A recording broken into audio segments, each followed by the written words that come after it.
अस्सलाम वालेकुम नाज़रीन, मैं हूं कुर्बान बलोच। सेनेट के इंतखाबात के हवाले से शेड्यूल आ गया। 3 मार्च को इंतखाबात होंगे। सियासी जमातें सरगर्म हो गई, उम्मीदवार सरगर्म हो गए। क्या इस मरतबा भी सेनेट के इंतखाबात में पैकेज डील होगी या साफ शफाफ इंतखाबात होंगे? लेकिन सूरत हाल जो भी बनी, मुकाबला सियासी जमातों में सख्त होगा। एक तरफ वज़ीर आज़म इमरान खान साहब ये कह रहे हैं कि अगर सेनेट के इंतखाबात ओपन वोट के जरिए नहीं हुए तो अपोजिशन रोएगी, लेकिन अपोजिशन वाले कहते हैं कि हम इस मरतबा आपको ये पैकेज डील वगैरह करने नहीं देंगे, हमें हार्स रेटिंग के जरिए आपको जीतने देंगे। अब सूरत हाल देखते हैं क्या बनती है। पैकेज डील क्या है? पिछले इलेक्शन में सेनेट के इंतखाबात में पैकेज डील किस तरह हुई थी और किसने क्या दिया क्या लिया, इस पे आपको आगाह करेंगे। जिन दोस्तों ने मेरा चैनल सब्सक्राइब नहीं किया उसको सब्सक्राइब करें, वॉच करें और शेयर करें। सेनेट के इंतखाबात के हवाले से हुकूमत के जो ख्वाब थे वो अक्सर पूरे नहीं हुए। एक ख्वाब ये था कि फरवरी में सेनेट के इंतखाबात हों और जल्दी में हो जाएं और पीटीआई सेनेट में मेजॉरिटी से आ जाएगी। वो नहीं हुए। सुप्रीम कोर्ट में रेफरेंस दाखिल किया गया, वो ज़ेर समाअत है। उसके हवाले से एक मशरूत आर्डिनेंस जारी किया गया कि अगर सुप्रीम कोर्ट ऑफ पाकिस्तान में ये राय दी कि सेनेट अरकान के इंतखाबात आइन के ज़िम्मे में नहीं आते तो फिर सेनेट के इंतखाबात ओपन वोट के जरिए होंगे। अब देखते हैं कि सुप्रीम कोर्ट का इस हवाले से फैसला क्या आता है। लेकिन हम बात करेंगे सेनेट के इंतखाबात के हवाले से कि हुकूमत को ये डर क्यों है कि अगर खुफिया रायशुमारी हुई तो फिर बहुत बड़ा नुकसान उसे होगा। वो इस तरह कि कहा जाता है कि 2018 में जो सेनेट के इंतखाबात हुए थे उसमें एक पैकेज डील हुई थी। उस पैकेज डील के तहत जो उम्मीदवार थे उनसे पैसे लिए गए और वो पैसे वोटर्स में बांटे गए। जो वीडियोस नशर की गई हैं वो 2018 की हैं। वो वीडियोस रिकॉर्ड की गई स्पीकर हाउस पेशावर में। कहा जाता है कि उस वक्त उस मौके पे वजीर आला परवेज खटक मौजूद थे और पीटीआई के अरकान में उस पैकेज डील के तहत पैसे तकसीम किए गए। उनको ये कहा गया था कि एक तो ये उम्मीदवार हैं, इनको वोट देने हैं जो पीटीआई के हैं, और दूसरा वोट पैकेज डील के तहत उन लोगों को देना है जो पीटीआई के तो नहीं है लेकिन वो पैकेज डील में शामिल है। उसमें पाकिस्तान पीपुल्स पार्टी के दो अरकान भी उसी पैकेज डील के तहत इंतखाबात जीत के सेनेट में आए। अब जो वीडियोस नशर की गई उनमें दिखाई जाने वाले जो अरकान हैं पीटीआई के, वो इल्जाम लगा रहे हैं असद कैसर पे जो स्पीकर हैं इस वक्त कौमी असेंबली के, और जिस वक्त ये पैसे बांटे गए थे तो वो स्पीकर केपी के असेंबली थे। और उसके साथ साथ परवेज खटक के हवाले से इल्जामात हैं। वज़ीर आज़म इमरान खान ने एक कमेटी बनाई है फवाद चौधरी की सरबराही में कि इसके हवाले से वो तहकीकात करे कि किसने पैसे लिए। पैसे लेने वाले सामने आ गए और कहा जा रहा है कि देने वाली तगड़ी पार्टी है, उस पर कोई हाथ नहीं डालेगा। अब आने वाले इंतखाबात में वज़ीर आज़म को डर ये है कि अब इस मरतबा भी अगर पैकेज डील हुई तो पीटीआई मेजॉरिटी हासिल नहीं कर सकेगी। इसीलिए वज़ीर आज़म इमरान खान ओपन वोट की बात कर रहे हैं। लेकिन वज़ीर आज़म की इस तड़ी की बात कि अगर ओपन वोट नहीं हुए तो अपोजिशन रोएगी, अपोजिशन के जो सीनियर अरकान हैं उन्होंने सर जोड़ लिए हैं। साबिक सदर आसिफ अली ज़रदारी साहब, मियाँ नवाज शरीफ, साबिक वज़ीर आज़म मौलाना फजल रहमान, इनके दरमियान राब्ते हुए हैं।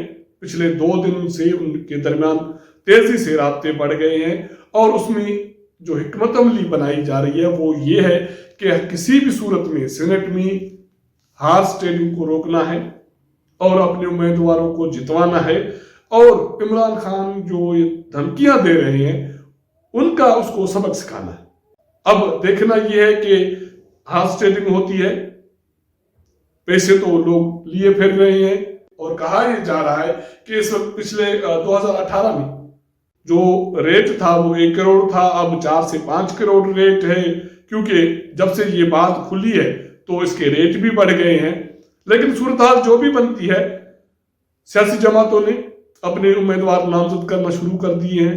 پی ٹی آئی نے 12 سے زیادہ امیدواروں کو نامزد کیا ہے، ان کے نام منظر پہ آ گئے ہیں. اس میں ڈاکٹر حفیظ شیخ ہیں، ثانیہ نشتر ہے.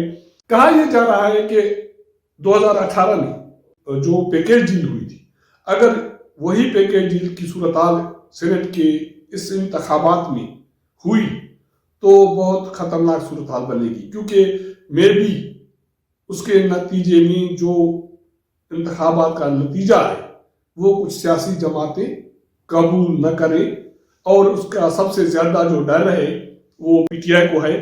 یہی وجہ ہے کہ وزیر اعظم عمران خان مستقل طور پہ یہ کہہ رہے ہیں کہ سینٹ کے انتخابات اوپن ووٹ کے ذریعے ہونے چاہیے. اب اس کا فیصلہ تو ابھی سپریم کورٹ کو کرنا ہے، کیونکہ وہاں صدارتی ریفرنس زیر سماعت ہے، اور اس ریفرنس کے فیصلے سے پہلے حکومت نے ایک مشروط آرڈیننس جاری کیا ہے. لیکن اس کے باوجود حکومت کے جو بھی خواب تھے وہ فی الحال پورے ہوتے ہوئے دکھائی نہیں دے رہے، کیونکہ حکومت کی ایک خواہش تھی فروری میں انتخابات کی، وہ خواہش اس کی ختم ہو گئی.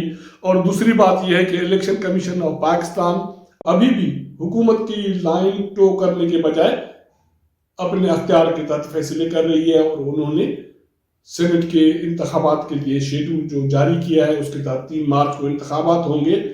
اور ابھی یہ دار و مدار سپریم کورٹ کے فیصلے پہ ہوتا ہے کہ سینٹ کے انتخابات کس طرح ہوں گے. جو بھی صورتحال بنتی ہے، لیکن اگر صاف شفاف انتخابات ہوتے ہیں تو ایک کیلکولیشن یہ ہے کہ اس کے باوجود بھی سینٹ میں حکومت اور جو اتحادی ہیں ان کو کوئی بڑی میجارٹی نہیں مل رہی. ان کو تقریباً کہا یہ جا رہا ہے کہ 51 ان کے اراکین بن رہے ہیں، اور اپوزیشن کے جو اراکین ہیں وہ 49 بن رہے ہیں. یہ تو میں بات کر رہا تھا صاف شفاف انتخابات کی. لیکن اگر ہارس اسٹیپنگ ہوتی ہے، پیسوں کی لین دین ہوتی ہے، کیونکہ کہا یہ جا رہا ہے کہ بہت سارا پیسہ مارکیٹ میں آ گیا ہے، اور وہ وہی کالا دھن ہے جس کے ذریعے ہمیشہ سینٹ کے انتخابات جیتے جاتے ہیں یا خرید لیے جاتے ہیں ووٹرز. اب صورتحال کیا بنے گی اس کا انتظار رہے گا. لیکن یہ دکھائی یہ دے رہا ہے کہ سیاسی جماعتوں میں حکومت، اتحادی اور اپوزیشن ان کے درمیان سخت مقابلہ ہے، اور بہت سارے سیاسی جماعتوں نے اپنے امیدوار اب ڈسکلوز کر دیے ہیں، اور بہت سارے امیدوار وہ بھی ہیں جو ایک صوبے کے رہائشی ہیں لیکن ان کو دوسرے صوبے سے الیکشن لڑایا جا رہا ہے. ایسے امیدواروں کی صورتحال کیا بنے گی؟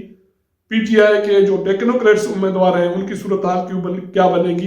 کیونکہ کہا یہ جا رہا ہے کہ پی ٹی آئی کے اراکین ٹیکنوکریٹس کو ووٹ دینے کے لیے تیار نہیں ہیں، اور اگر ایسا ہوتا ہے تو پی ٹی آئی کو بہت بڑا نقصان ہو. سیاسی مستقبل کا دار و مدار سینٹ کے انتخابات کے حوالے سے ہے. اگر سینٹ کے انتخابات صاف شفاف نہیں ہوتے، اگر ایوان بالا کے تقدس کے ساتھ بھی کھلواڑ کیا گیا، تو میرے خیال میں ملک کی جو سیاسی صورتحال ہے آنے والی بہت خطرناک ہوگی، اور اسی تناظر میں بہت سارا اگاڑ پچھاڑ ہو سکتا ہے. اب دیکھنا یہ ہے کہ سینٹ کے انتخابات میں ہارس ٹریڈنگ کی صورتحال کیسے رکتی ہے، اور پیکیج ڈیل کس طرح ہوتا ہے. اور اس کے ساتھ ساتھ بڑا سوال یہ ہے کہ جو وزیر اعظم یہ کہہ رہا ہے کہ ہارس ٹریڈنگ کرنے نہیں دیں گے، یہ برا عمل ہے، کیا وہ اس عمل کا جواب دے سکیں گے جو عمل اس کے انتخابات کے حوالے سے اختیار کیا گیا، اور جہانگیر ترین صاحب کے جہاز پہ اراکین کو بنی گالا لایا گیا، اور پی ٹی آئی کو میجارٹی دلوا کے حکومت بنوائی گئی، اور اسی ووٹ کے بنیاد پہ وزیر عمران خان صاحب وزیر اعظم بنے. یہ بہت سارے ایسے سوالات ہیں جو جواب طلب ہیں، اور میرا خیال نہیں ہے کہ عمران خان اور ان کی جماعت ایسے سوالات کا جواب دے سکے گی. لیکن آنے والے کچھ دنوں میں معاملات مزید واضح ہو کے سامنے آ جائیں گے. آپ کو ہم اس صورتحال سے اپڈیٹ کرتے رہیں گے، آپ کے ساتھ ملاقات کریں گے اگلے پروگرام میں. تب تک اجازت دیجیے گا. اللہ حافظ.